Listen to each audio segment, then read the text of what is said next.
Witam serdecznie, moi kochani. Słuchajcie, przechodzimy od razu do rzeczy. Nie patrzcie na to. Pamiętacie, jak Wam pokazywałam ostatnio, że zjarałam się? To zobaczcie, ja się spaliłam, a nie zjarałam.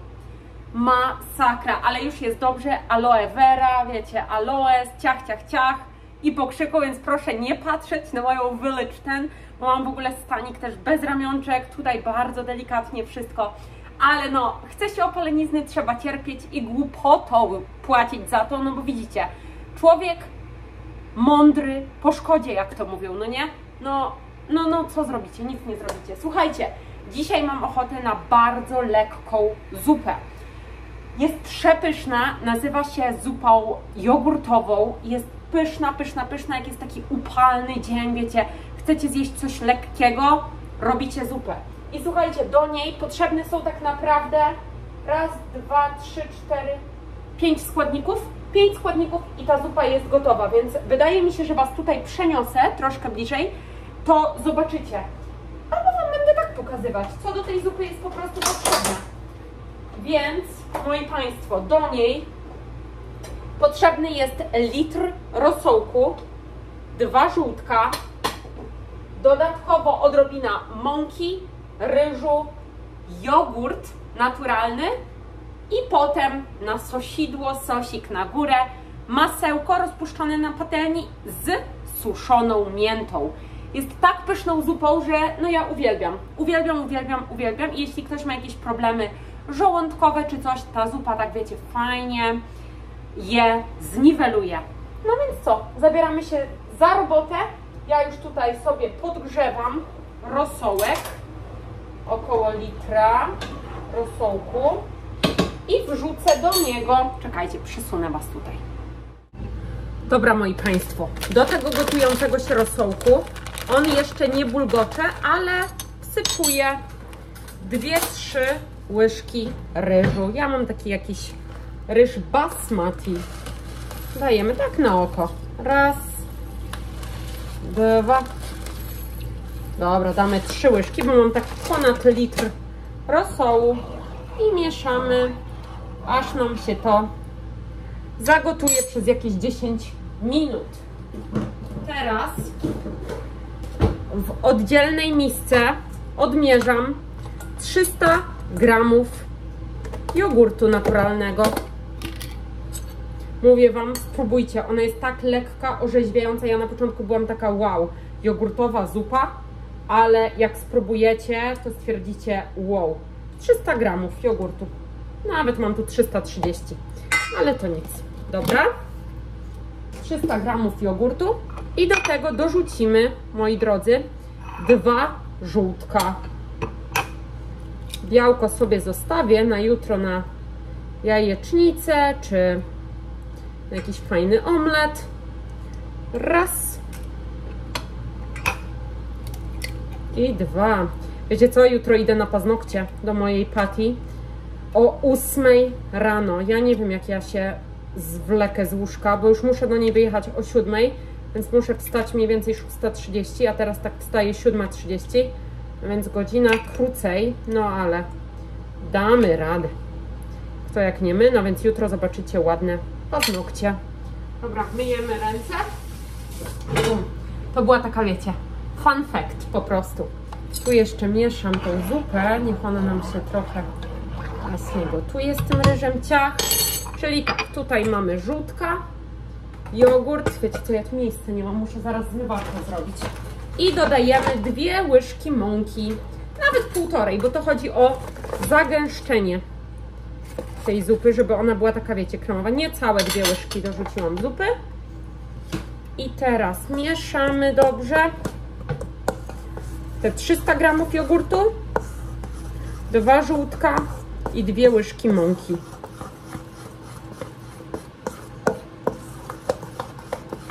Ten rosołek już zaczyna nam teraz się gotować, bulgotać, tak więc zmniejszam gaz i jak się już 10 minut pogotuje, to przejdziemy do dalszej roboty. Zaraz Wam wszystko pokażę, jak to tutaj wygląda. żebyście widzieli.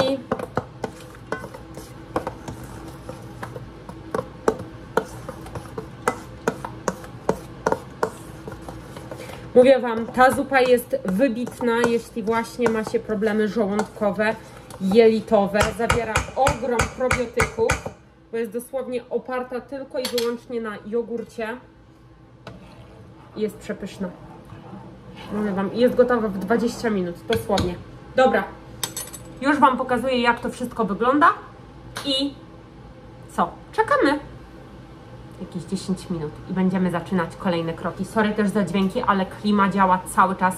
Mamy 30 stopni, nawet mucha mi wpadła na chatę. Rozumiecie, to w Ameryce też są muchy, więc... Dobra, czekamy i działamy.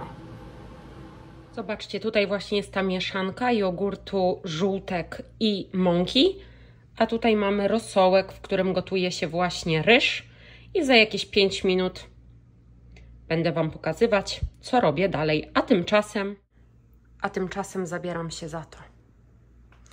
Więc 3, 2, 1. I voilà, wszystko ogarnięte. Zaraz pozbieram tamte suszące się rzeczy.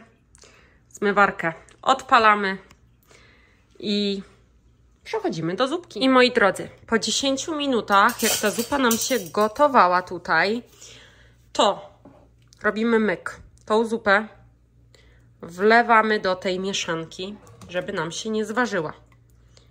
Tam mi się już leciuśko zważyło, bo dałam łyżkę. Ale to nic. Dajemy ile się da. Ze 4 takie chochle. Bum. No i mieszamy. Może powinnam taką trzepaczkę nawet sobie wziąć, żeby mi się to fajnie wszystko połączyło. I to jest mój zawsze sposób na to, żeby zupa się nie ważyła. Zawsze tak robię. Czy ze śmietaną, czy z jogurtem, czy jakaś zasmażka, taka wiecie, mąka, czy coś tam. Zawsze. Jedyne co to na przykład przy mące ziemniaczanej, to ja dolewam wodę po prostu do mąki i wtedy jak to mieszam z tą wodą, to dolewam do zupy i jest super. Nigdy, ale to przenigdy nic się nie waży. Takim sposobem, moi drodzy. No i jeszcze dolejemy z jedną. Jedna chochla, bum. Dobra. I super. I zaraz wlejemy wszystko do tego gara. Zagotujemy i potem jeszcze 10 minut na malutkim ogniu pogotujemy i ja zabieram się za sos do tej zupy. Będzie pysznie, moi drodzy, będzie pysznie. Ok. Wszystko wymieszane, super i ciach. I teraz powolutku wlewamy tą mieszankę do tej zupy naszej, do rosołku. Dobra. Ciach. Mieszamy. I to ma nam się zagotować. I potem 10 minut, moi Państwo. Mówię Wam, jest przepyszna, jest kwaśna, delikatna, pycha. Ok. Zaraz lekko może posolę. No i koniec. Słuchajcie, po 5 minutach mieszam, żeby ten ryż nam się nie posklejał.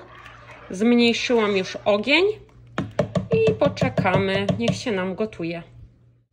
Jeszcze troszkę soli, dosłownie, tak wiecie, do smaku. Możecie sobie spróbować. Bum, wystarczy. I już. A tutaj mam moje ulubione masło z Casco. Bardzo dobre. Produkt z Nowej Zelandii, jak jest napisane. Więc będzie łyżka tego masła i mamy miętę. Mówię Wam, mind blowing dosłownie jest ten sosik. Więc tu sobie ukroję. Tak, ja mówię Wam, ja na oko robię. Ja nie odmierzam często składników, tylko tak bum. Wrzucamy na patelnię rozgrzaną. I tak samo na oko, nie wiem, łyżeczka. Może nawet łyżkę nie odkręcę jedną ręką. Łyżka albo łyżeczka, jak wolicie, jak lubicie bardziej miętowe, to więcej, jak mniej, to mniej. Ale do tego masełka właśnie tutaj rozpuszczającego nam się dorzucamy miętę, mieszamy, wyłączamy gaz i sos jest gotowy. Zaraz przejdziemy do prezentacji. Powiem Wam, że ten sos miętowy jest niezbędny do tej zupy. On po prostu zmienia totalnie postać rzeczy. Spróbujcie. Ja już tutaj dodałam. Mieszam sobie i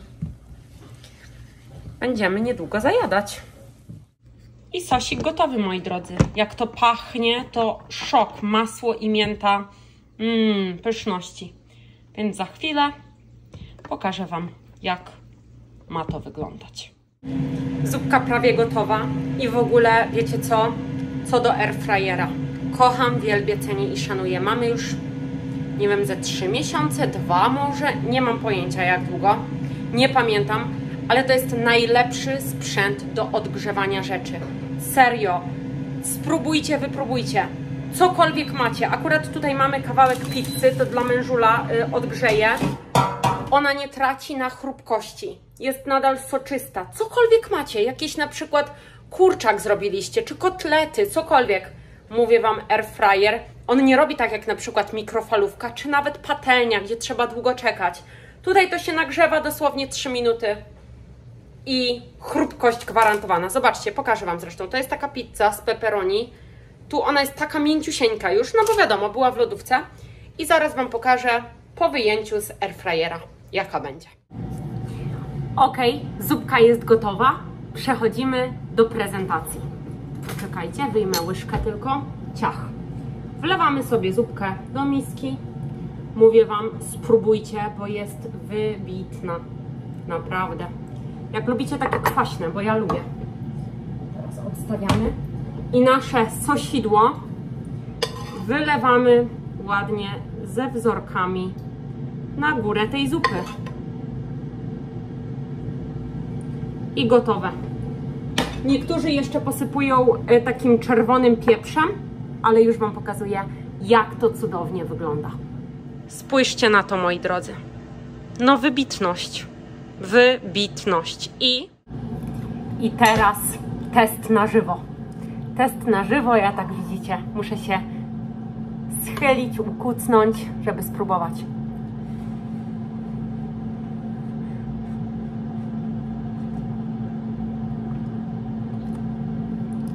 Niebo w gębie. Serio. Przepyszna. Naprawdę spróbujcie. Jest przepyszna. Więc ja lecę, zajadam. Pizza się odgrzewa i też Wam jeszcze pokażę, jak tylko będzie gotowa. No airfryer 10 na 10 dla mnie. Raz zrobiłam również w nim cukinię. Po prostu wiecie, pokroiłam cukinię, troszeczkę oliwy z oliwek w takim sprayu. Do tego sól, pieprz, jakieś, nie wiem, 5-6 minut, chrupiąca na zewnątrz, w środku soczysta. Przepyszna, więc ten oto sprzęt. Jedyny jego minus, że zajmuje dużo miejsca, bo my mamy ten większy. No i trochę widzicie, słychać. To są 2 minusy. Odgłos i że zajmuje dużo miejsca. Ale plusy, szybko się nagrzewa w porównaniu do piekarnika niebo a ziemia. Wszystko wychodzi chrupkie na zewnątrz, w środku soczyste. Trzecie, nie używacie oleju, nie musicie używać. Takie cuda, które ja tutaj mam, kupiłam sobie taki papier, po prostu wkładacie i on się w ogóle nie brudzi. Jednorazowy taki papier, bum, produkty na to wrzucacie, gotowe. Więc airfryer, jeśli się zastanawiacie nad zakupem, kupujcie, bo naprawdę warto. A ja teraz biorę zupkę i może pójdę na balkon zajadać. Więc jeśli Wy też coś jecie, smacznego, moi drodzy. Zobaczcie, czy Wy to widzicie? Chrupka. Tu jeszcze mamy takie malutkie udka z kurczaka. No przepyszna. Tutaj też ta pepperoni chrupka. Jakbyście po prostu poszli do pizzerii i kupili. Świeżutkie. Było to 3 minuty 30 sekund w airfryerze. Słuchajcie, wyszłam na balkon. Już z mężulem zjedliśmy nasze jedzonko pyszne.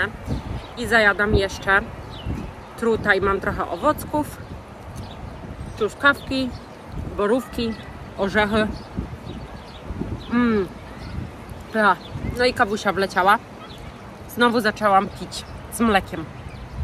No ale dobra. Ta czarna, wiecie co, raz wchodzi, raz nie wchodzi. Różnie to bywa. I stwierdziłam, że przyjdę jeszcze do Was, żeby się podzielić paroma przemyśleniami, paroma takimi, wiecie, faktami.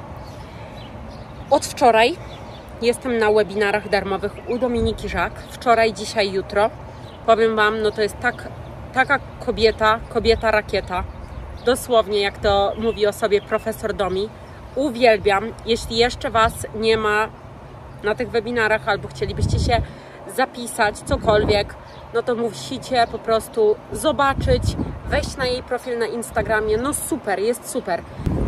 I wiecie co, dzisiaj tak dała mi do myślenia, używając takich sformułowań, które no tak mi utknęły w głowie, że to jest szok. Bo my zwykle, wiecie, pokazujemy to, co my chcemy tak naprawdę pokazywać, a nie to, czego chcieliby od nas inni. I wiecie, to powinno tak być, ale nie możemy być totalnie tacy samolubni i też powinniśmy robić to, co chcieliby widzieć nasi odbiorcy, potencjalni klienci w przyszłości. I wiecie, jakich słów użyła? Nawet sobie zapisałam w notatniku. Twórz treści, które rozwiążą problemy Twoich klientów, a nie Twoje. Masz być dla nich, nie dla siebie. Dajcie mi znać w komentarzach, co Wy w ogóle o tym myślicie. Ja wcześniej myślałam, sorry za te wiejskie opalenizny, ale wiecie, no tak się człowiek opala. Wiem, że to może być niefajne dla oka, wybaczcie, no ale no muszę nagrywać, nie? No więc będzie brąz, niedługo będzie brąz, pójdę na jakieś opalanie natryskowe i będzie super. I dajcie mi znać w komentarzach, co Wy w ogóle myślicie o takich sformułowaniach, żeby być dla klientów, a nie dla siebie. Ja naprawdę wcześniej myślałam, że to, co ja chcę pokazywać, to powinnam pokazywać, nie to, co ktoś chce, ale naprawdę chyba to ma być zgodne ze mną. Po prostu, jeśli ktoś wymaga ode mnie czegoś, co nie jest zupełnie zgodne ze mną, to nigdy nie będzie działać. Ale jeśli coś, o dzieciaczki puszczają bańki, ale jeśli coś jest zgodne ze mną i dodatkowo wiąże się to z tym, czego oczekują klienci, właśnie Wy oglądający, to myślę, że wtedy jest idealne połączenie. No więc te jej webinary mega wartościowe. Teraz jedynie to zacząć wprowadzać tą wiedzę, to wszystko, czego się człowiek nauczył w życie, żeby widzieć zmiany, różnice, ale jeszcze było drugie sformułowanie potem, które też ciągle widzę na tych YouTubach, Instagramach, jak to ludzie, wiecie, ktoś coś nagra i drugi człowiek po prostu chce nagrać to podobnie, ale no to, co on nagrywa, to już jest zupełnie inna bajka. Nigdy nie będziecie w stanie nagrać czegoś identycznie jak ktoś, kto to pokazuje, no bo nie jesteście tą osobą, po prostu. Tak jak ja bym chciała nagrywać to, co Książulo nagrywa i wchodzić po jakichś restauracjach i próbować jedzenia, no to w życiu mój przekaz nie będzie taki sam jak jego. No i kolejne, motto życiowe, czy no po prostu takie zdanie, które też stwierdziłam, no mam 2 zdania z dzisiejszego webinaru. Nie bądź papugą, kopiując kogoś innego. Wiecie, jak to jest papuga, coś jej powiecie, ona ta, powtarza, no my nie powinniśmy tak robić. No bo kopiowanie nigdy nie przejdzie. Wiecie, że zawsze będzie dana osoba, która już jak się kiedyś na przykład wybije, to zawsze będzie to kojarzone z daną osobą. To nie będzie tak jak, nie wiem, Książulo jest kojarzony z kebabem, no to ktokolwiek by zaczął teraz gadanie o kebabie, no to nigdy nie będzie tym pierwszym. Zawsze osoba, która jest pierwszą, to ona jest, wiecie, taką inspiracją, można się inspirować innymi, ale nie zżynać po prostu ich pomysły. Nie powinno się tego robić. Ja staram się tego nie robić. Jak coś robię, to staram się mówić, że wiecie, no zainspirowałam się tym czy tym, tak jak, nie wiem, pokazywałam błyszczący zlew, że to jest Karolinka Porcja Codzienności, czy Agatka moja, Agatels, tak samo jak jakiś omlet czy coś, no to, że to jest jej, bo ja nie chcę, ja nie potrafię, tak wiecie, zżynać od kogoś, identycznie wszystko robić i potem to dawać, że to jest moje, to po prostu, że to jest moje. No więc ja tak nie potrafię. Nie wiem, może są ludzie, którzy właśnie tak potrafią. Na pewno są, bo już z wieloma przypadkami się spotkałam, no którzy dosłownie kopiują innych pracę. No ale nawet Andziaks ma wielu kopiarzy, no ale te osoby stwierdziły, jak ktoś im tam zarzucił, to powiedziały, że może dlatego też możemy kopiować kogoś, bo oglądamy te osoby. i chcąc, nie chcąc czasami, no po prostu to wygląda tak, jakbyśmy ich kopiowali, po prostu. No moi kochani, dzisiaj tak chciałam, wiecie, się na chwilę do Was przywitać. Jeszcze muszę popracować. Dzisiaj mamy cudowny dzień, słoneczko świeci, już basen nam, coraz więcej tam rzeczy. Jeszcze leżaków nie rozstawili, ale już parasolki rozstawione, no więc będzie bajka. Ten sezon wakacyjny będzie cudowny. No, zupka zjedzona. Zjadam jeszcze orzeszki. Potem pójdziemy na spacerek z mężulem. Dzisiaj. Sorry.